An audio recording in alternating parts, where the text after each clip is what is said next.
Sabda TV. Jemaah sekalian, ini adalah riwayat yang tidak sahih karena beberapa alasan. Syekh Muhammad bin Shalih Al-Utsaimin rahimahullah sampai menyebutkan 7 alasan. 7 argumentasi yang menunjukkan ini riwayat tidak sahih. Alasan yang pertama,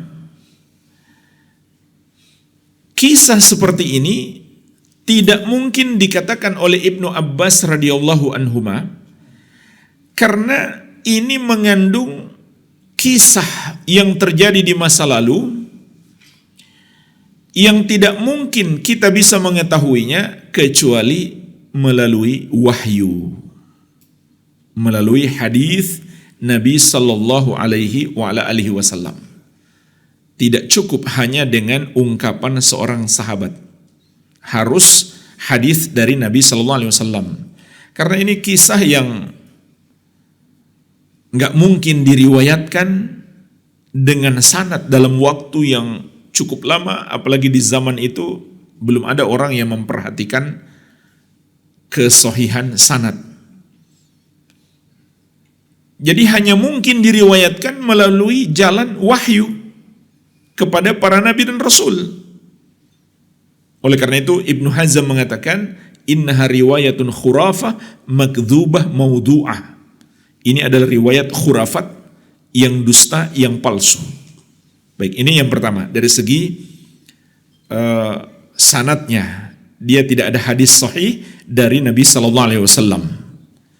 Alasan yang kedua, bahwa dalam kisah ini mengandung syirik. Dalam kisah ini mengandung syirik. Kalau seandainya Allah Subhanahu wa taala atau Nabi sallallahu alaihi wasallam mengabarkan kepada kita Nabi Adam pernah melakukan syirik, tentunya Allah dan Rasulnya juga akan mengabarkan kepada kita bahwa beliau sudah bertobat. Sebagaimana Allah mengabarkan dalam Al-Quran, Nabi Adam telah bertobat dari kesalahan beliau memakan buah dari pohon yang terlarang yang menyebabkan beliau Allah hukum keluar dari surga. Itu Allah sebutkan, Nabi Adam bertobat. Fatalaqqa Adamu min rabbih kalimatin fataba alaihi. Nabi Adam menerima kalimat-kalimat permohonan ampun dari Allah. Jadi dengan itu beliau baca, maka Allah mengampuni dosanya. Tapi kita nggak dapati dalam Al-Quran, begitu pula dalam hadis Nabi Adam bertobat dari dosa ini. Padahal ini dosa lebih besar. Percaya kepada iblis, mampu merubah anak itu. Ini dosa syirik. Ini sudah satu syirik. Syirik yang kedua, menamakan anak yang menghamba kepada iblis. Jadi nggak mungkin kalau Allah tidak menyebutkan Nabi Adam alaihissalam bertobat dari hal tersebut. Sehingga kisah itu memang betul-betul tidak ada. Kemudian alasan yang ketiga, Syekh juga mengatakan annal anbiya maksumuna minasyirki bittifaqil ulama. Para nabi itu maksum dari syirik berdasarkan kesepakatan ulama. Jadi ulama sepakat tidak mungkin para nabi dan rasul terjerumus dalam dosa syirik, enggak mungkin. Baik sebelum maupun setelah diangkat menjadi nabi dan rasul. Itu disepakati ulama, tidak ada perbedaan pendapat. Makanya juga termasuk kesalahan orang yang mengatakan Nabi Ibrahim mencari Tuhan. Itu syirik. Baru mau mencari Tuhan, itu syirik. Kemudian beliau menuhankan bintang, lalu menuhankan bulan, lalu menuhankan matahari. Berarti syirik. Berarti beliau berbuat syirik. Ini salah kaprah ya, salah paham. Nabi Ibrahim alaihissalam ketika itu bukan sedang mencari Tuhan, tapi sedang mendebat orang-orang yang menuhankan bintang, bulan, dan matahari. Jadi beliau mau mengajak mereka berpikir, kalau itu betul-betul Tuhan, dia tidak akan mungkin hilang. Bukan beliau menuhankannya. Karena itu disepakati ulama, tidak ada perbedaan pendapat. para nabi dan rasul tidak terjerumus dalam dosa syirik. Kemudian alasan yang keempat, di dalam hadis tentang syafaat, hadis yang panjang ya, kisah syafaat kelak di hari kiamat. Orang-orang pertama manusia mendatangi Nabi Adam alaihissalam. Maka Nabi Adam tidak mau memberi syafaat karena beliau ingat dosanya. Kemudian mereka mendatangi Nabi Nuh, kemudian Nabi Ibrahim dan seterusnya sampai akhirnya Nabi Muhammad SAW yang memberi syafaat. Nah, masing-masing nabi itu kecuali Nabi Isa alaihissalam menyebutkan alasannya kenapa dia nggak mau memberi syafaat, karena mengingat kesalahan mereka. Dan Nabi Adam, kesalahan yang beliau ingat, yang beliau jadikan alasan adalah karena memakan buah dari pohon yang terlarang. Kalau seandainya beliau pernah berbuat syirik, yaitu percaya kepada iblis, ya, dua syirik tadi ya, percaya iblis bisa merubah anak itu bertanduk, ini syirik, nggak ada yang bisa melakukan itu kecuali Allah. Yang kedua, menamakan anak itu Abdul Harith karena Al Harith anak iblis, ini dua syirik. Kalau seandainya Nabi Adam pernah melakukan itu, tentunya itu yang akan beliau jadikan alasan. Karena itu lebih besar dosanya daripada memakan buah yang terlarang. Ini alasan yang keempat.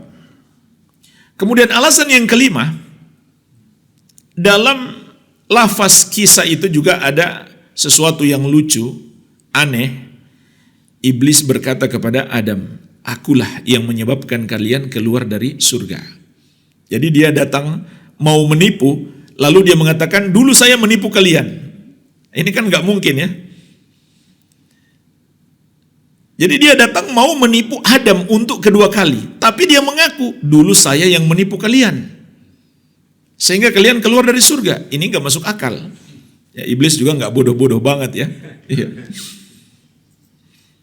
Ini tidak mungkin dia katakan seperti itu, karena kalau dia berkata seperti itu, tentu Adam dan Hawa yang nggak akan tertipu lagi. Dia sudah mengaku dialah yang menipu mereka. Kemudian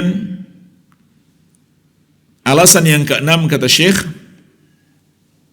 dalam lafaz ini iblis mengatakan saya bisa merubah anak itu sehingga dia memiliki dua tanduk seperti rusa.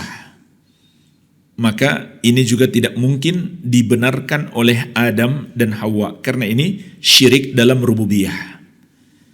Tidak mungkin siapapun yang bisa merubah makhluk Allah Subhanahu wa taala. Termasuk para penyihir, mereka tidak akan bisa merubah sesuatu dari hakikatnya. Ya, ini sudah pernah kita bahas di bab tentang sihir. Ini juga disepakati ulama, tidak ada perbedaan pendapat. Tukang sihir itu tidak bisa merubah hakikat. Jadi satu nggak mungkin bisa mereka gandakan jadi dua. Atau manusia tidak mungkin dikutuk jadi kodok, misalkan. Ini mustahil, nggak mungkin. Karena merubah ini hanya Allah yang maha mampu.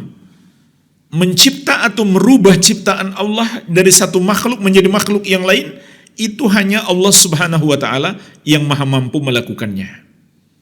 Dan Allah pernah melakukannya, seperti Allah merubah manusia menjadi jadi kera dan babi, ya.